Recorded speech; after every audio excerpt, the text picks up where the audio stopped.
Donc, arrivé à notre Thomas, qui est déjà mort, ce qui est très bien, c'est qu'il a un fils qui s'appelle lui aussi Thomas. Donc, ce Thomas, je l'appelle Thomas III. Alors, Thomas III, c'est là où il faut vous accrocher un peu, il est mort. Donc, Thomas I, il est mort. Thomas II, il est mort. Thomas III, il est mort.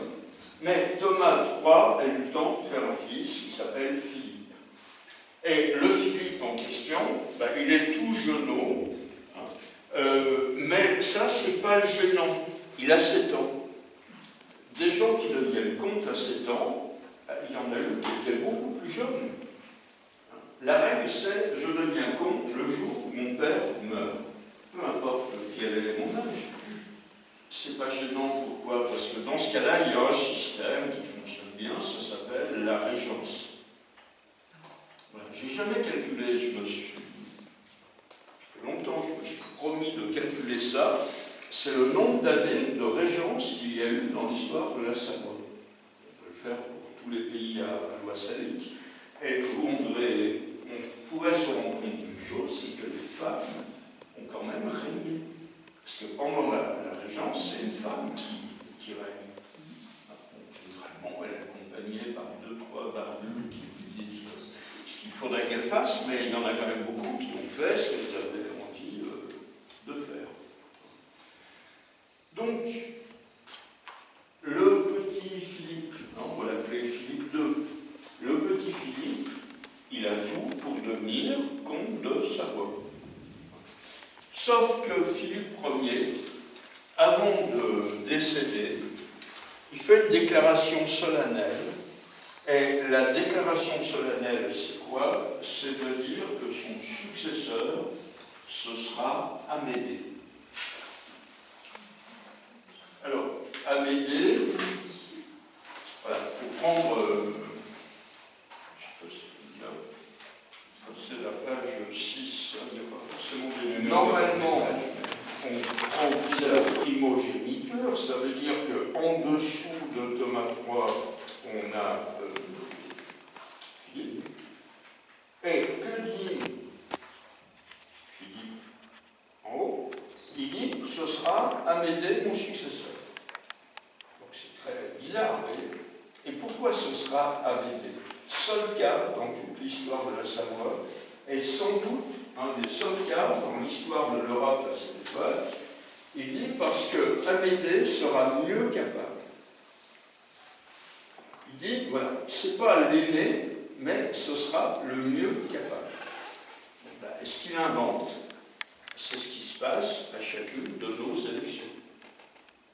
Quand vous mettez un bulletin, vous mettez celui-là et pas un autre, parce que vous estimez que la personne dont le nom est marqué sur le bulletin, elle sera mieux capable que les autres. Si vous ne faites pas ça, c'est que, je ne sais pas, vous êtes maso, on vote bien pour celui qu'on estime être le meilleur, celui plus sage. Mais ça, au Moyen-Âge, c'est nul, jamais nul. Vous voyez, demander d'avoir un successeur parce qu'il sera mieux capable, c'est vraiment une invention. Donc c'est ce qui va se passer. Philippe, comte de Savoie, le frère de Pierre II, le fils de Thomas Ier, fait un choix sur sa succession qui est totalement en contradiction avec les règles de l'époque. Et il faut croire qu'il avait suffisamment d'autorité parce que c'est Amédée, qu'on connaît mieux sous le nom d'Amédée V, qui va devenir le successeur de son oncle Philippe. Dans ce cas-là, il y en a au moins deux qui ne sont pas contents. Il y a le petit Philippe qui n'est pas content, mais il a 7 ans, il a le temps de ressasser tout ça, mais au moins sa mère va être très contente. Et puis il y a également Louis, parce que Louis, dans l'ordre de succession, il vient avant Amédée.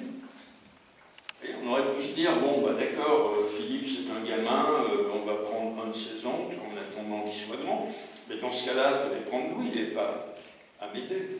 Donc vous voyez, c'est une embrouille complète. Alors, comment on fait quand il y a une embrouille? Il faut essayer de faire en sorte qu'il n'y ait pas trop vite une rébellion. Et dans ce cas, il y a une chose qui a été inventée, c'est ce qu'on appelle l'apanage. Alors, un apanage, c'est quoi?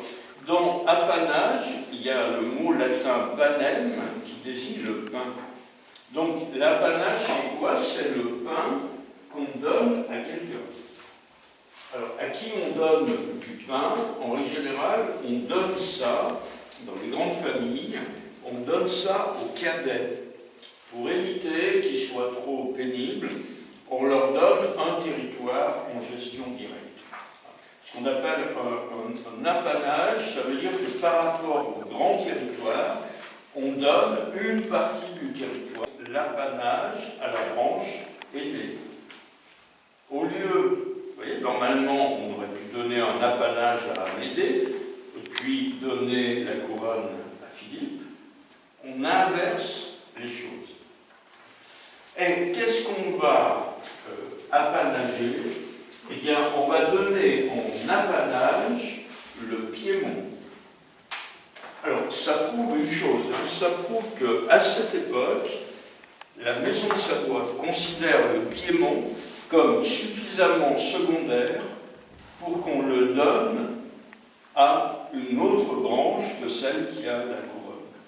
Donc, vous voyez, l'histoire, elle n'est jamais écrite. Vous allez me dire, le Piémont, c'est quand même ce qui a servi à la Maison de Savoie de piédestal pour ensuite mettre la main sur l'Italie. Mais à cette époque, ce n'est pas du tout dans leur logiciel. Ils sont beaucoup plus intéressés par le Dauphiné, ils sont plus intéressés par Lyon que par le côté italien.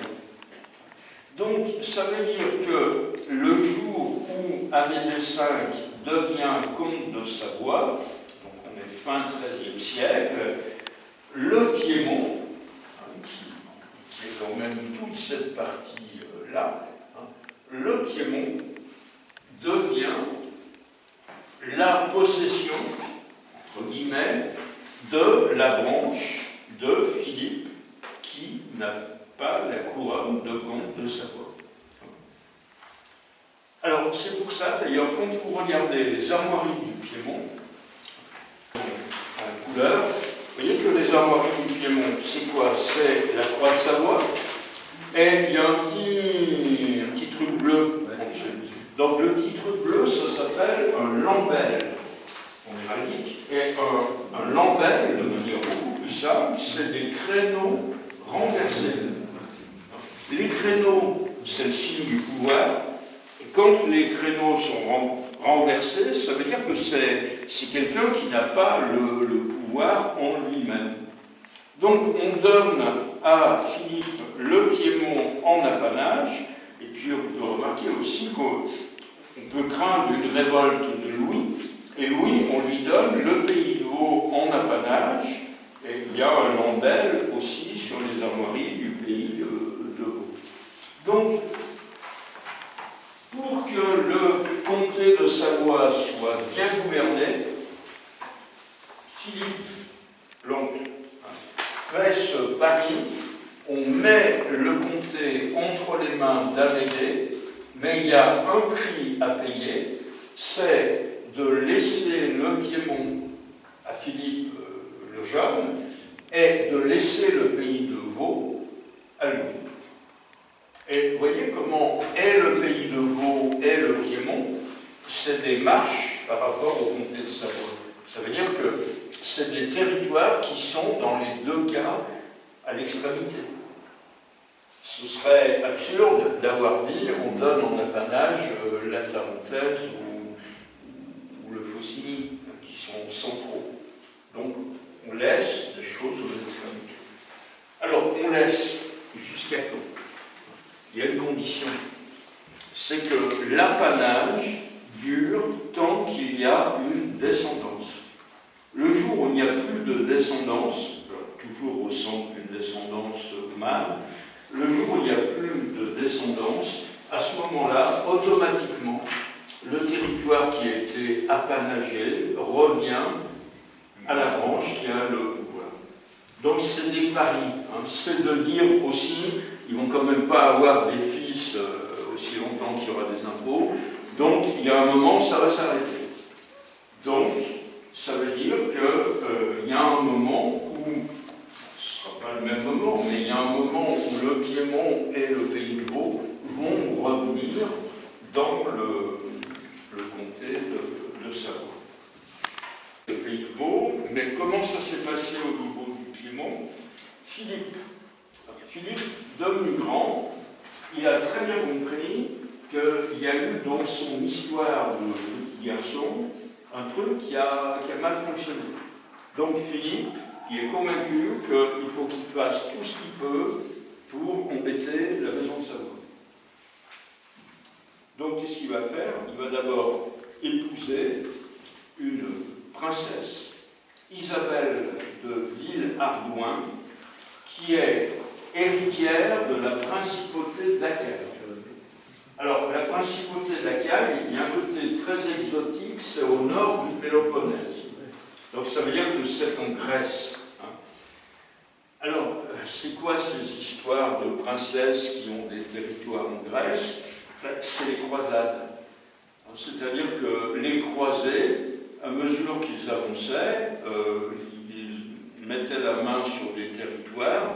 Quand ils revenaient, ils avaient des titres aussi exotiques que lointains, bien que le territoire en question était vraiment sous la coupe de la famille de Villehardouin. Donc, Philippe se dit, Amédée, il est quoi? Il est comte de Savoie.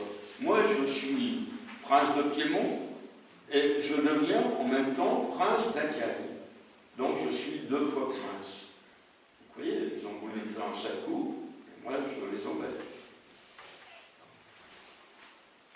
Mariage va assez mal se passer. Assez rapidement, ils sont chacun de leur côté. Et puis, après le décès d'Isabelle, il se dit, je vais me remarier. Donc, autant continuer à embêter la famille. Et il se remarie avec qui? Il se remarie avec Catherine de la Tour du Pin. Et Catherine de la Tour du Pin, c'est la sœur du dauphin. Donc ça veut dire qu'il se marie avec la sœur de l'ennemi par excellence des Savoie.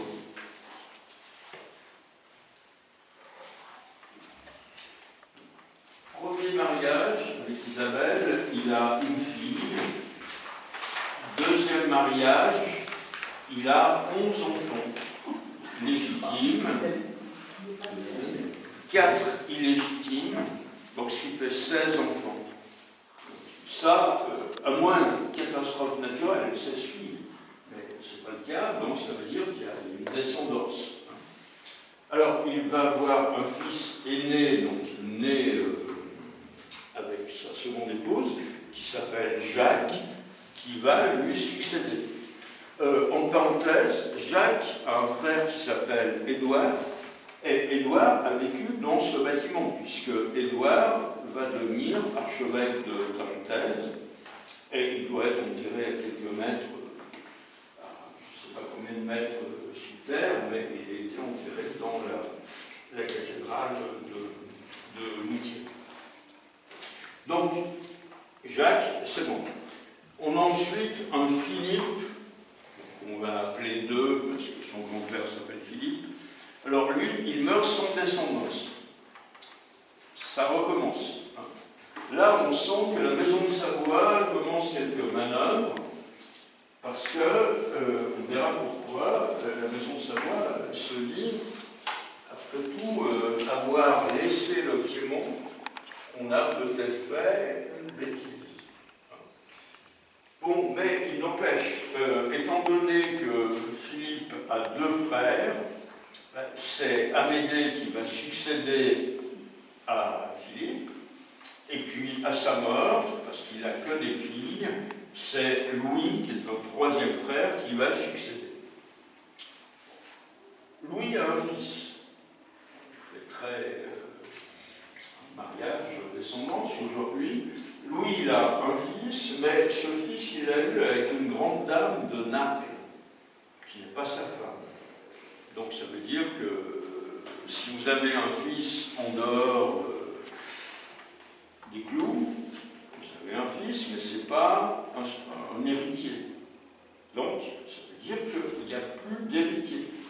Il n'y a plus de frères, il n'y a plus de descendance. Donc, en 1418, l'apanage de Piémont rentre à nouveau dans le comté de Savoie. Donc voilà, c'était simplement pour dire, vous voyez, le Piémont, ils l'ont eu en partie très tôt. Ensuite, ils l'ont perdu parce qu'il y a eu ce tour un peu bizarre avec la MT5. Et en 1418, le Piémont revient, sachant qu'à cette époque, le pays de Vaud était revenu lui aussi. Turin, en 1418, c'est quoi? C'est un gros bourg médiéval. C'est-à-dire que Turin a pâti un peu de tout ça, et Turin n'a pas le développement que cette ville aurait pu avoir à ce moment-là. Et le développement de Turin, il va vraiment commencer au XVe, XVIe siècle. Ce qui est très drôle, c'est que dans Turin, il y a une sorte de village médiéval, dont je vous ai mis deux photos. C'est du néo-médiéval, puisque c'est un quartier qui a été construit au XIXe siècle. Pourquoi au XIXe siècle? Parce qu'il y a une exposition universelle et les Italiens maçons dans l'âme se disent, pour l'exposition universelle, on va construire un village médiéval. Donc, ça nous donne une image de ce que Turin a peut-être été au XVe siècle, mais c'est de la fin XIXe. Bon, c'est bien fait.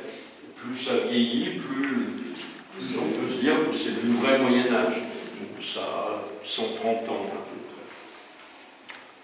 Bon, donc le Piémont est savoyard. Cette fois, on y est, et ça va jouer un rôle important sur la suite de l'histoire.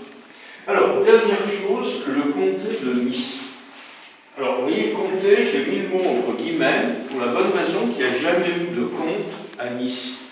Mais on a pris l'habitude d'appeler ça un comté, mais c'est au sens administratif, hein, c'est pas au sens de la féodalité. Alors, ce qu'on appelle le comté de Nice, vous voyez, c'est tout ce qui est là, en couleur orangée. Alors, de là où vous êtes, vous voyez peut-être pas bien, là il y a un petit bout de jaune, ici. Alors c'est un peu trompeur parce que c'est le même jaune que la Savoie, mais c'est simplement Monaco. Il faut faire une petite enclave. Monaco n'a jamais fait partie du comté de Nice. C'est un rocher, etc. Alors, le comté de Nice. 1382, vous voyez, on est dans les mêmes époques, hein, il y a beaucoup de choses qui sont jouées à ce moment-là. 1382, il y a une reine qui s'appelle Jeanne, qui a été un personnage important, reine de Jérusalem, ça, même chose, hein, croisade, les rois de Jérusalem, il y en a eu pas mal. Par contre, elle est reine de Sicile. Donc, reine de Sicile, ça veut dire quoi? Ça veut dire que ce qu'on appelle la Sicile à cette époque, c'est pas que l'île, mais c'est aussi tout le sud de l'Italie. C'est-à-dire que quand on est roi de Sicile, on a Naples. Donc ça, c'est beaucoup plus important. Roi de Jérusalem, c'est honorifique. Elle est aussi princesse de Capoue, comtesse de Provence et de Forcalquier. Donc, vous voyez, c'est ça qui va nous intéresser. Elle est comtesse de Provence et de Forcalquier. Donc, ce qu'on appelle le comté de Provence à cette époque inclut ce qui va devenir le comté de Nice. C'est un seul grand territoire. Alors, après, on est toujours dans les mêmes histoires. 10 ans avant sa mort, 9 ans, 1373, elle a fait un premier testament Et dans le Premier Testament, elle dit que c'est son cousin, qui s'appelle Charles, qui est un Duras, qui sera son héritier. Parce qu'elle n'a pas de descendance, hein, sinon ça n'aurait aucun intérêt. Donc, elle désigne son cousin. Et puis, elle fait un deuxième testament. Deuxième testament, là, elle désigne le duc d'Anjou, qui s'appelle Louis, qui est un des frères du roi de France, Charles V. Alors, aujourd'hui, on est une confidence. Si je fais deux testaments, c'est le deuxième qui est le bon. Les moments qui sont enregistrés. Voilà. À l'époque, les deux sont bons, puisque ça va avantager et Duras et Anjou. Donc ça veut dire quoi? Ça veut dire qu'un coup, il n'y a pas de descendance, et au moment où elle meurt, il y a deux descendants quelque part. Donc, qu'est-ce qu'on fait dans ce cas-là? On fait la guerre. Donc ça veut dire qu'il va y avoir une guerre qui va commencer entre les Duras et les Anjou, entre donc Charles et Louis. Comme c'est une guerre qui dure, Charles et Louis vont mourir avant la fin de la guerre, c'est leurs épouses qui vont poursuivre directement sur le champ de bataille, mais qui vont continuer cette guerre, et puis c'est la descendance qui va prendre cette guerre en main.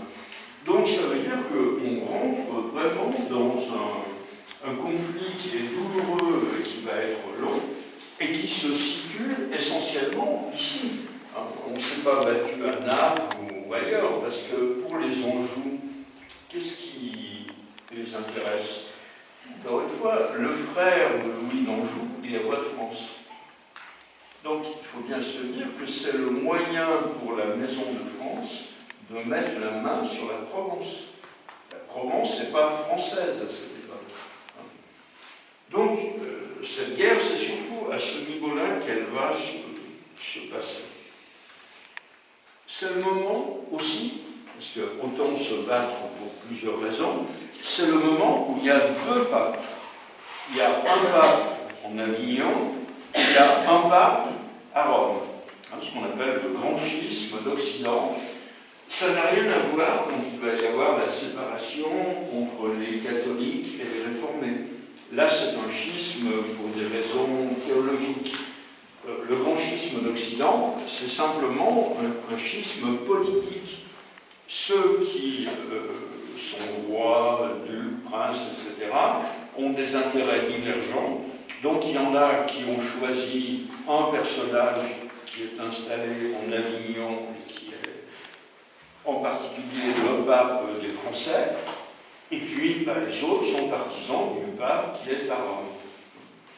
Donc, qu'est-ce qui va se passer? Il se passe que les Duras sont partisans du pape de Rome, et les Anjou sont partisans du pape d'Avignon. Donc ça donne une raison de plus de se battre.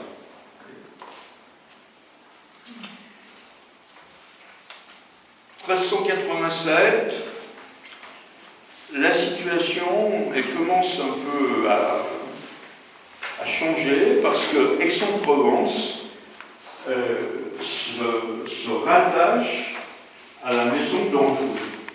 Ça veut dire quoi? Ça veut dire qu'il va y avoir une sorte de poche qui va rester fidèle aux Duras, et cette poche, justement, c'est celle qui est autour de Nice. Tout le reste de la Provence passe aux Anjou.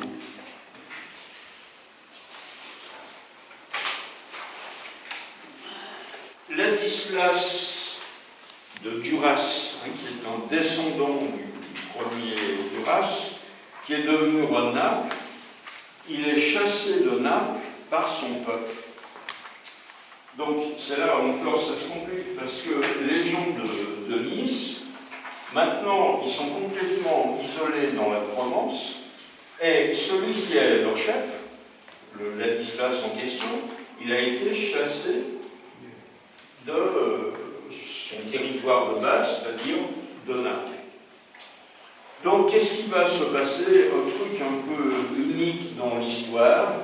En 1388, Ladislas de Duras dit aux gens de Nice: je peux plus vous apporter mon appui, trouvez un prince qui veut le bien de vous, donnez-vous à lui, et il deviendra celui qui va régner sur ce territoire. C'est assez rare comme démarche. Et que décident les gens de Nice? Ils décident de se donner à Amédée VII, comte de Savoie.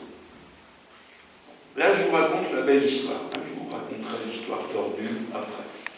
Donc, voilà, ils décident de se donner. Et donc, il y a une délégation qui va trouver Amédée VII. Est-ce que vous voulez devenir chef à Nice? Il ne dit pas, je vais réfléchir. Sa maman, c'est Bonne de Bourbon.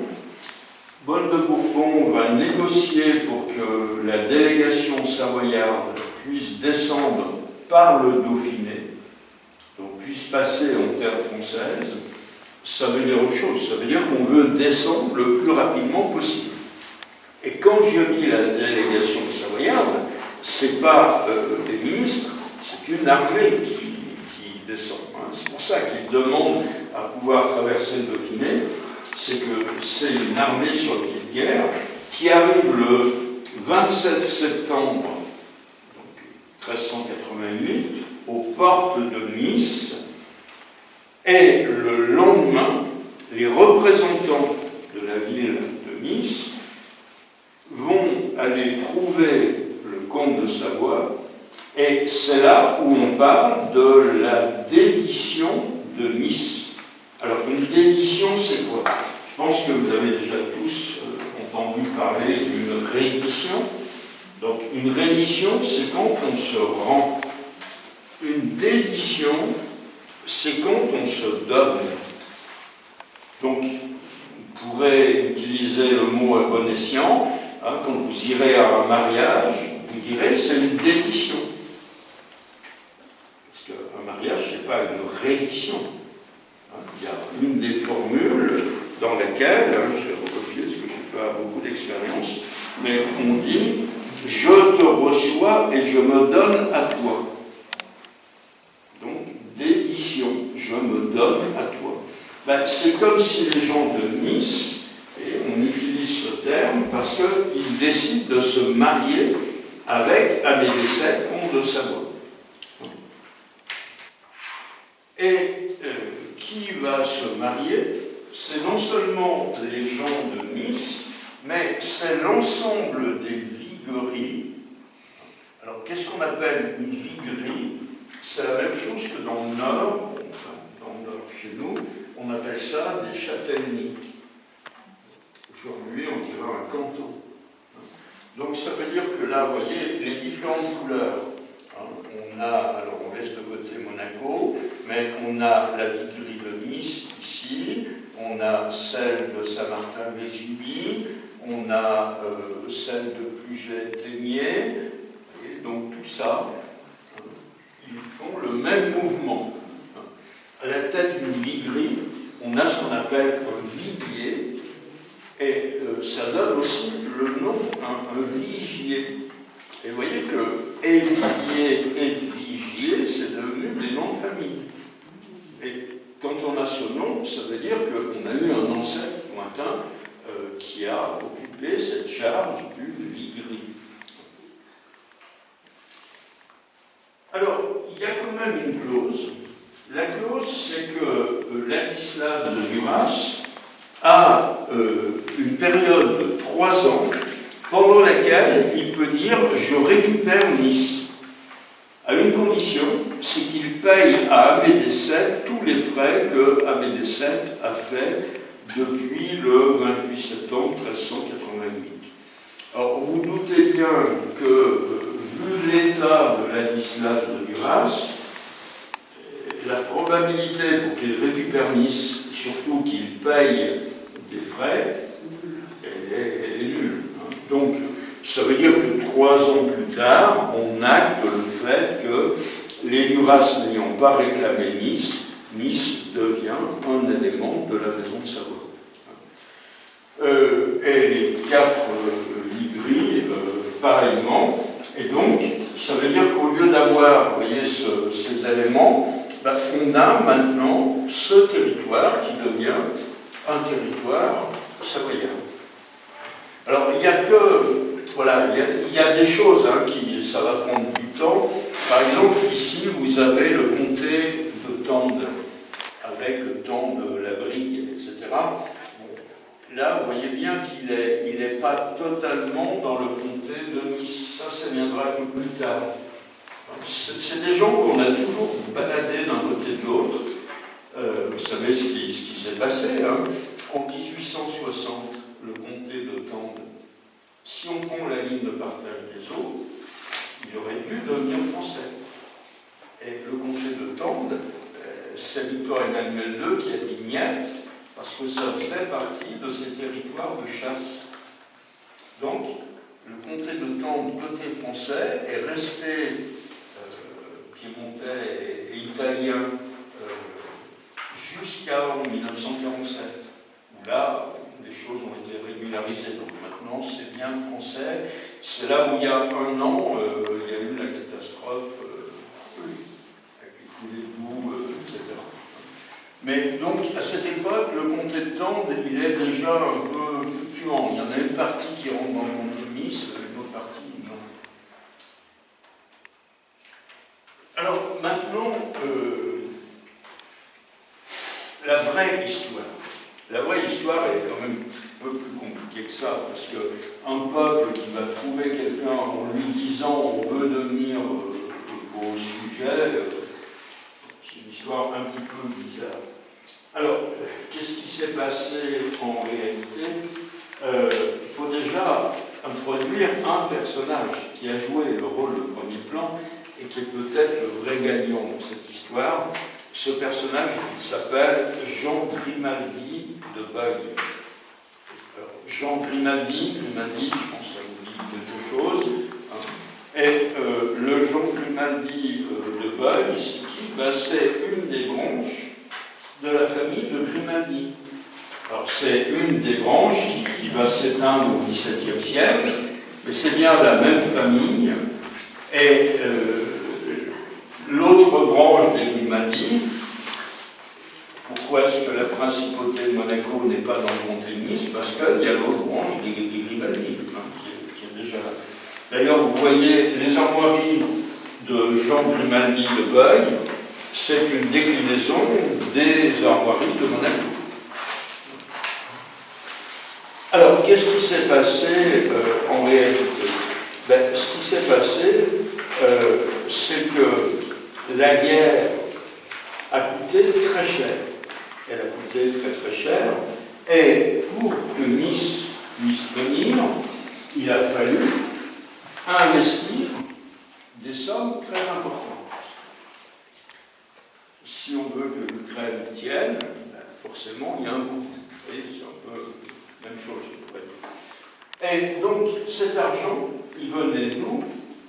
Ben, cet argent, il était prêté par Jean Grimaldi. Donc Jean Grimaldi a payé la guerre pour que Nice puisse tenir. Et Jean Grimaldi, l'argent, il l'avait d'où? Il l'avait d'Amédée VII, comte de Savoie. Donc ça veut dire quoi? Ça veut dire que Amédée VII, déjà bien en amont, c'est lui qui a financé la guerre de Nice contre les Anjou. Donc ça veut dire que ce n'est pas les gens de Nice qui un jour ont dit on va aller voir Amédée VII. C'est Amédée VII qui depuis longtemps voulait mettre la main sur Nice. Et le fait qu'il y ait cette dédition, c'est une opération qui fait que Grimaldi n'aura plus rien à rembourser au comte de Savoie, puisque le comte de Savoie est devenu celui qui a la main sur Nice. Donc vous voyez, c'est plus une sombre histoire financière qui fait que les Grimaldi s'en tirent à très bon compte et qui rendent service à une idée très ancienne de la maison de Savoie, qui était de mettre la main sur Nice. Et c'est là où il faut accommoder les deux histoires entre elles. Pourquoi est-ce que maintenant c'est très important que la branche principale de la Maison de Savoie remette la main sur le Piémont? Parce que si on ne veut pas que ça ce soit quelque chose d'isolé, il faut se rendre compte que le Piémont c'est ça. Et donc la province de Cuneo, c'est ce qui va permettre la circulation jusqu'au comté de Nice. Ils ne peuvent pas circuler par là parce que là il y a le Dauphiné. Donc c'est chez les ennemis. Donc le comté de Nice, sa seule utilité, c'est d'avoir cette frontière commune qui ne sera plus une frontière avec le Piémont. Vous voyez ? Donc comment on accède au comté de Nice? C'est tout simplement, et si je suis à Turin, je descends le Piémont et là je suis dans le comté de Nice. Alors quel avantage à avoir Nice?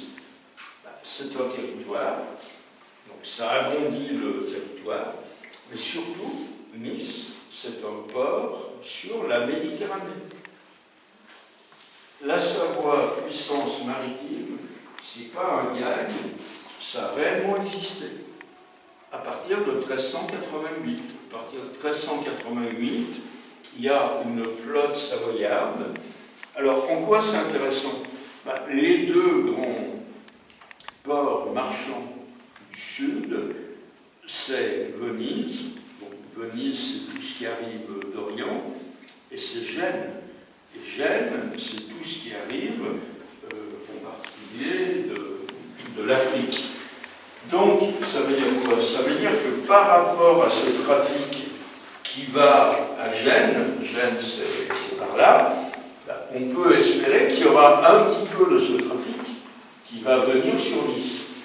Parce que là, ça veut dire quoi? Ça veut dire que des marchandises qui arrivent d'Afrique, si elles débarquent à Nice, après, la Maison de Savoie, son boulot, c'est de dire on vous assure que vos marchandises vont aller tranquillement jusqu'au Grand Foire de Champagne, parce qu'on va leur faire remonter le Piémont, on va leur faire passer, où est-ce qu'il est, là, le col du Mont-Cenis, on va les amener jusqu'à Lyon, et après vous vous débrouillez. Donc vous voyez, il y a un intérêt commercial qui est important, parce que la marchandise qui traverse, c'est une marchandise sur laquelle il y a des taxes qui vont être payées. Voilà, puis il y a une deuxième chose, c'est que le port le plus important, c'est quand même celui de Villefranche. Il y a la page 14, je vous ai mis une carte de quelques gravures anciennes. Le port de Villefranche, il va être organisé comme un port militaire. On va y mettre toutes les infrastructures, on va construire une rade artificielle pour protéger le port, et ça veut dire que la Savoie, modeste, mais a eu aussi une flotte de guerre qui stationnait dans la rade de Villefranche. Donc voilà, c'est très important, ça veut dire que depuis 1388 jusqu'en 1860, le sort de Nice a été le même que le sort de la Savoie au sens géographique, c'est-à-dire là où on est. Sachant qu'après, bon, il y a quand même une différence, c'est que, je dirais, il y a deux cultures. La partie qui est là a toujours été plutôt de culture française. Même au niveau de la culture, de l'économie. Nice a toujours été plutôt de culture, je mets des guillemets, ça n'existait pas, mais on va dire de culture italienne. Nice a plus de liens avec la Ligurie, avec le bas du Piémont, et quand ça a été beaucoup plus compliqué en 1860 à faire que le comté de Nice devienne des Alpes-Maritimes, que ça a été difficile de faire que le duché de Savoie devienne la Savoie et la Haute-Savoie. Ne serait-ce que parce qu'à Nice, il y a quand même un gars qui est né à Nice et qui va jouer un grand rôle dans ces années-là, c'est Garibaldi. Garibaldi, il est de Nice. Et Garibaldi, quand il apprend que Cavour a négocié avec la France et que le comté de Nice va devenir français, il monte dans les tours. Et c'est comme lui qui va à l'expédition d'Émile, qui va partir et qui va faire une remontée depuis la Sicile jusqu'à Naples et qui va faire quelque part l'unité italienne. Et Garibaldi est devenu italien, il n'est pas devenu français. Bon, donc voilà, cette fois je pense qu'on a mis en place, alors pas tout, pas toutes les pièces du puzzle. Vous voyez, là c'est une carte de la Savoie en 1430. Si vous regardez le nord du Piémont, on a Ossola, qui est savoyarde, mais par contre, tout ce qui est blanc, là, ça c'est le duché de Milan. Donc ça veut dire que la région de Novare, la région qui monte vers la Valsesia, de là où sont venus un peu tous les sculpteurs qui ont bossé dans nos églises, et puis qui plus tard nous sont venus pas mal de maçons qui ont bossé chez nous, deviendra savoyarde qu'en 1748. Donc vous voyez, tout ne s'est pas fait d'un coup, mais c'est vrai qu'au début du XVe, cette fois, on a quand même quelque chose qui ressemble de moins en moins, et plus du tout, à un emmental. Les trous, il n'y en a plus. Le trou blanc qui est là, c'est le Léman, c'est pas un territoire qui manque. Donc c'est devenu un joli beau fort, il n'y a plus de trous. Et ça veut dire que ce territoire-là, il faudra avoir une carte de l'Europe, c'est pas ridicule. Je veux dire, c'est un territoire qui va quand même assez haut dans la Suisse d'aujourd'hui, qui va du nord des pays de l'Ain, qui est aux portes de Lyon, et qui descend jusqu'à la Méditerranée. Donc, ça veut dire que c'est un territoire qui est peut-être maintenant le titre de comte. C'est une couronne qui est peut-être un peu étroite pour quelqu'un qui a un territoire comme celui-là. C'est ce qui explique pourquoi l'étape suivante, ce sera justement d'essayer de voir comment l'empereur lui-même va reconnaître cette ascension de la Savoie. Voilà, il y aura une étape quand même intermédiaire, c'est de regarder, ce qu'on fera la prochaine fois, c'est de regarder comment ce territoire s'est organisé à l'intérieur. Alors, on verra la capitale. C'est bien évident pour nous que la première capitale de la Savoie, c'est Chambéry, mais vous verrez que c'est une histoire très tardive. Pendant longtemps, il n'y a pas eu de capitale, mais comme dans tous les pays quasiment. Et après, on regardera comment étaient faites les divisions administratives, comment les divisions administratives ont été surtout des divisions fiscales, à quels impôts les gens étaient soumis. Et puis, on reviendra un petit peu à l'organisation militaire en voyant les principales forteresses dans les secteurs de la maison de Savoie. Donc voilà. La prochaine fois, ça veut dire non pas le 1er novembre, mais le 8 novembre. Et donc, ramener avec vous ce livre saint, ça servira de support pendant une partie de la prochaine fois.